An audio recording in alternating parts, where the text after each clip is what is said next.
Funmilayo's heart raced as she hurried along the narrow, dimly lit path through the woods. The festival's joyful sound had faded behind her, leaving only the eerie silence of the trees. Suddenly, a figure emerged from the shadows, blocking her path. Before she could scream, he was upon her, his hand clapping over her mouth. Her pulse spiked, terror flooding her veins as she fought back. She clawed at him, her nails raking deep into his skin, but his grip was unyielding. The man's harsh breath filled the silence, overpowering her muffled cries. The world around her shrank, leaving only the crushing weight of his presence. And as quickly as he appeared, he disappeared into the darkness, leaving Funmilayo trembling, forever scared by the shadows that had swallowed her that night. In the heart of a bustling village, Funmilayo, a young woman of stunning beauty, was known by all as the daughter of the wealthiest farmer. Her grace was matched only by her father's prosperity, and her beauty drew countless suitors from far and wide.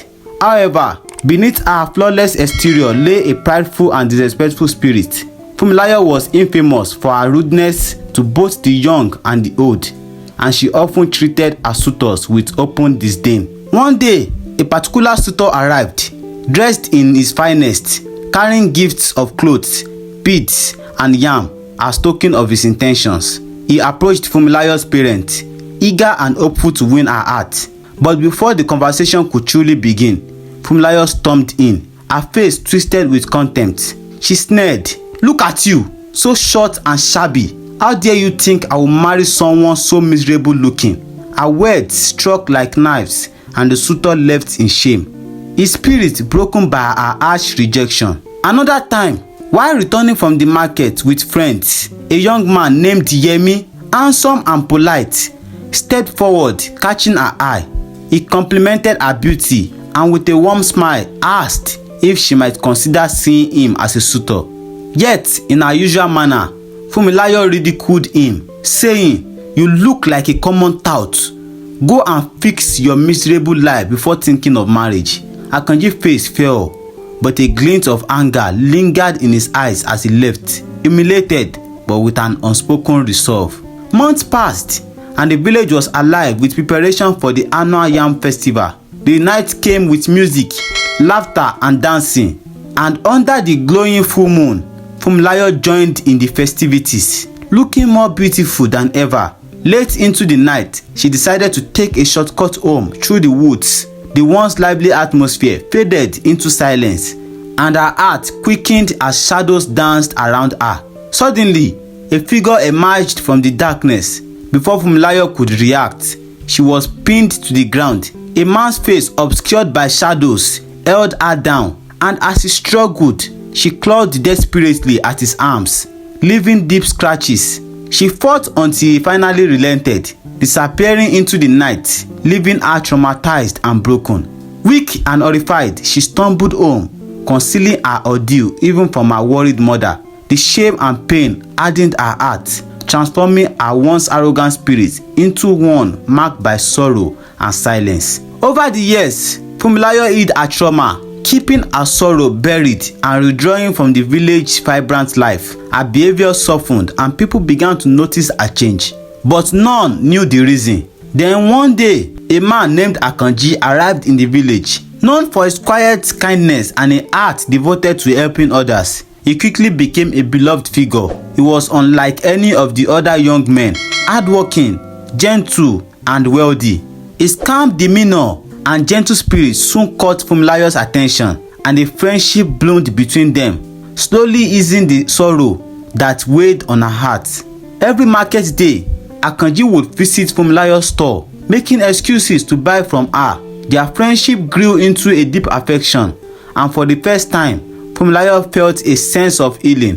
When Akanji finally asked her to marry him, she said yes, yearning for a fresh start and the comfort of his gentle love. The day of their wedding was filled with laughter and joy, and the villagers celebrated the union, relieved to see Funmilayo's newfound happiness. But that night, as they prepared to share their bed, Funmilayo's world was once again torn apart.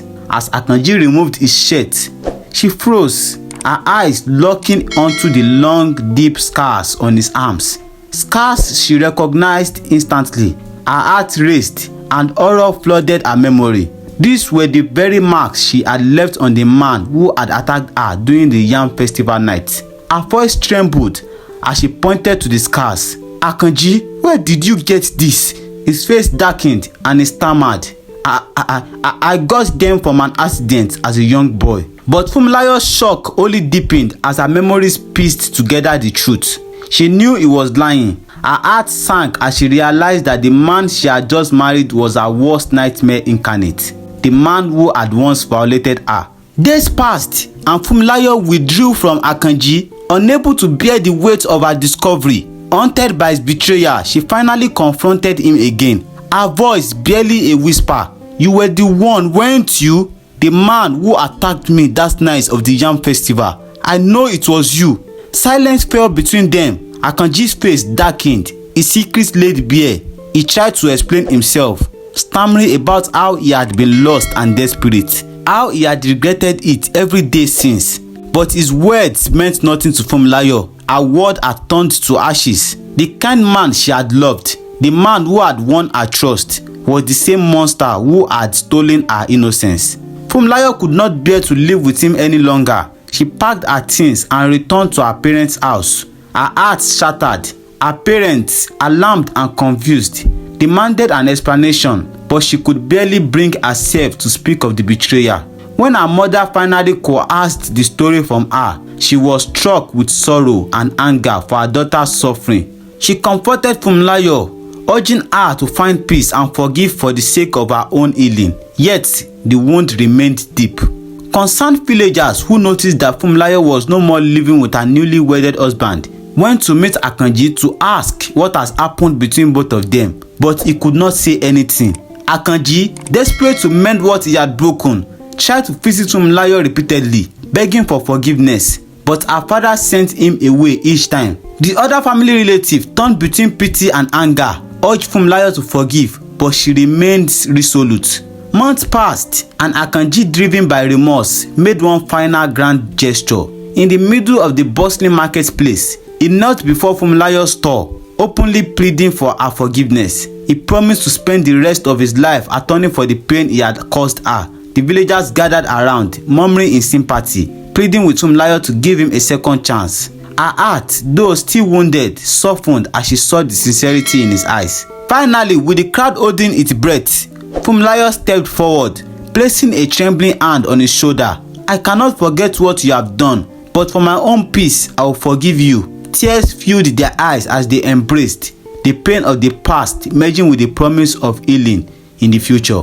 And so, amid the watchful eyes of the villagers, Funmilayo and Akanji took the first steps toward redemption, hoping to rebuild their lives with honesty, healing, and a love forged in the fire of forgiveness. And so guys, this is where I'm going to be ending this video. Don't forget to like, share, and subscribe.